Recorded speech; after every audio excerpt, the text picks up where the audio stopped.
Halo guys, bagaimana setelah menonton film Doctor Strange in the Multiverse of Madness? Kira-kira gimana menurut pendapat kalian? Kalau menurut pendapatku pribadi, filmnya bagus karena mungkin satu, sejak trailer pertama itu muncul, aku pribadi mengurangi untuk menonton channel bahas-bahas dan mengurangi potensi spoiler. Ya, tahulah kalian kalau sudah kena spoiler pas nonton filmnya itu rasanya ya ampas lah. Tidak ada kejutan, serasa kurang mulu, kurang ini, kurang itu, plot hole ini itu. Terus ya biasa aja. Ya, itulah efek spoiler. Kalau ingin menikmati sebuah film, harusnya hindari spoiler, bahkan hindari info-info terbaru, bocoran-bocoran, terus bahas-bahas alur cerita, prediksi. Itu hindari aja lah.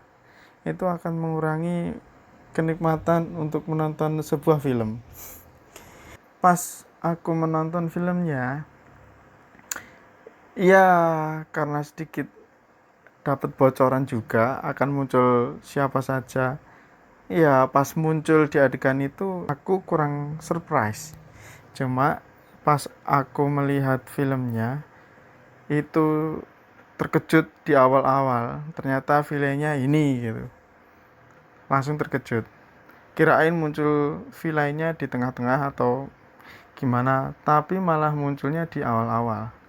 Tidak seperti film-film Marvel yang lain. Kalau di Doctor Strange kali ini langsung ke inti ceritanya, langsung adegan fighting, langsung muncul villainnya, dan sampai akhir film hampir semuanya itu kelam atau bisa dibilang joknya itu sedikit. Jadi untuk tertawa seperti di film Marvel yang lain itu agak sedikit. Ini serem banget. Ini serem. Ada jump scare-nya juga, ada horornya. Wah, horor pokoknya. Ini ngeri sih, ngeri. Eh Setelah nonton film ini, saya kan langsung cek di channel bahas-bahas, terus di komentar-komentar di Facebook atau di sosial media yang lain itu rata-rata ya aja ada yang menilai jelek, ada yang menilai bagus. Ya normal lah, itu kan pendapat mereka masing-masing. Dan kalau di komentar itu rata-rata nih ya, spoiler dikit. Pas adegannya muncul Illuminati, sebenarnya Illuminati bukan spoiler ya, karena di trailernya pun disebut bahwa ada Illuminati. Semua pada ini sih kecewa pas adegan Illuminati. Kecewanya gimana? Ya nonton sendiri aja. Yang kecewa ini saya pikir apa nggak sadar gitu ya. Kalau Wanda, Scarlet Witch itu emang benar-benar overpower. Overpowernya itu tahu sendirilah. Scarlet Witch itu kalau di semesta Marvel itu termasuk superhero yang melebihi kekuatannya dari superhero yang lain. Mungkin yang bisa menyamainya itu ya cuma si Jean Grey. Ya di kalangan X-Men juga. Ternyata dari ras X-Men itu rata-rata orang-orangnya overpower semua sebenarnya. Cuma yang paling overpower itu ya Scarlet Witch sama Jean Grey. Itu ngeri deh. Nah terus ah, kira-kira Doctor Strange sama Scarlet Witch OP mana? Banyak yang tanya kayak gitu.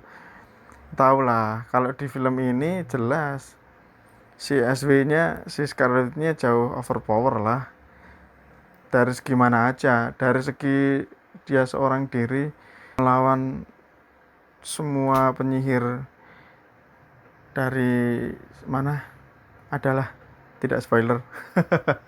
Sampai kewalahan kok. Jadi kalian ingat nggak itu waktu si Wanda itu sempat Baywan sama Thanos di Endgame? Dia sendirian loh melawan Thanos, itu ngeri parah. sampai zirahnya Thanos di sobek-sobek. Itu sama Thanos saja di Endgame. Pas di Infinite War dia saja sanggup menahan serangan 5 Time Stone dengan satu tangan loh, menahan si Thanos. Itu aja belum jadi Scarlet Witch. Lah di film ini si Wanda udah jadi Scarlet Witch. Terus kalau dibandingin sama Illuminati, ya jelas kalah jauh lah. Kekuatan Wanda itu kan sebenarnya mengubah realitas. Misalnya mengubah apa ya? Mengubah gelas menjadi piring misal. Itu realitas, langsung jadi piring misalnya gitu.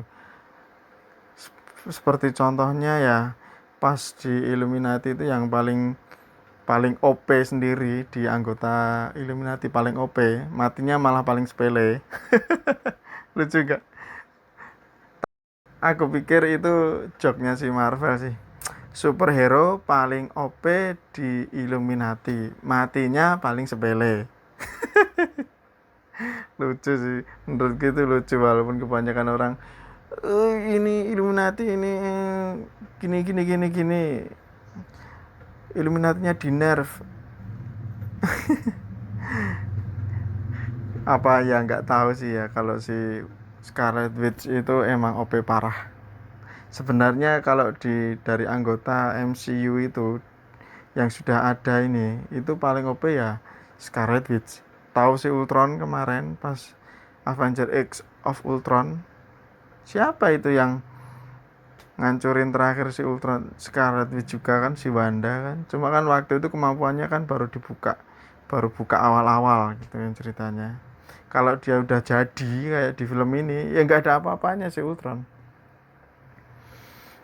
Ya apalagi si Thanos kemarin, itu sudah kebuka sedikit potensi Wanda. Nah sekarang potensi Wanda dibuka pas di film WandaVision, itu sudah kebuka, sudah menjadi Scarlet Witch. Lah sekarang kemampuan Scarlet Witch-nya itu dibuka di film Doctor Strange ini.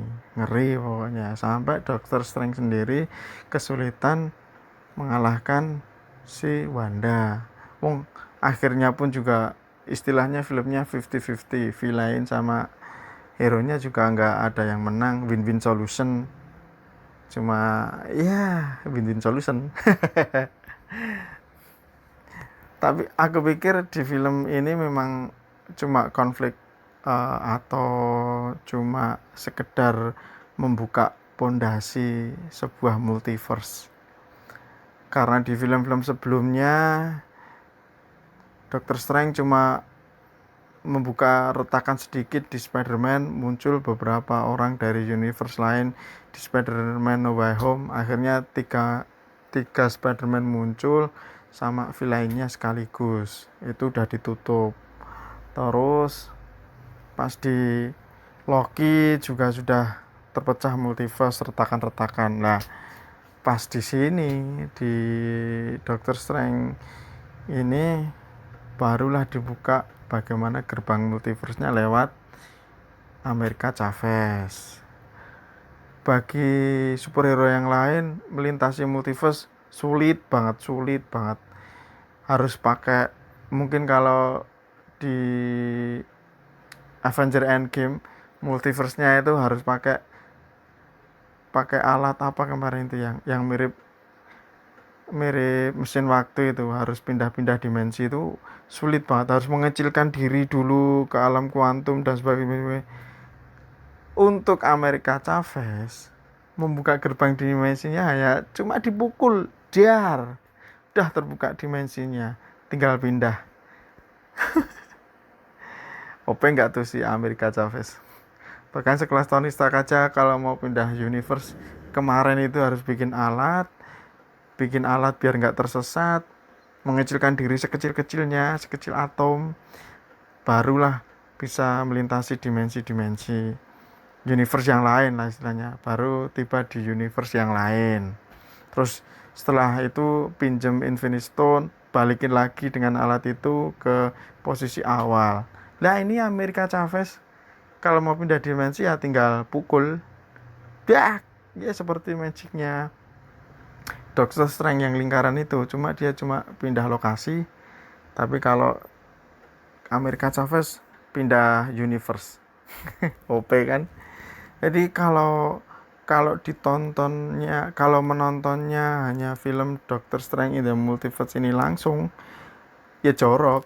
Artinya, loh, tiba-tiba bisa buka multiverse, tiba-tiba bisa pindah universe dengan mudah. Padahal di sebelum-sebelumnya usaha untuk pindah universe saja sulitnya minta ampun, seperti Iron Man itu kesulitan juga, harus membuat alat yang rumit dulu. Kalau ini enggak sebegitu mudahnya pindah pindah universe. Ya mestinya kan seperti itu. Semakin lama film itu kan dari pondasi dulu, dasarnya dikasih dulu teorinya, baru meningkat.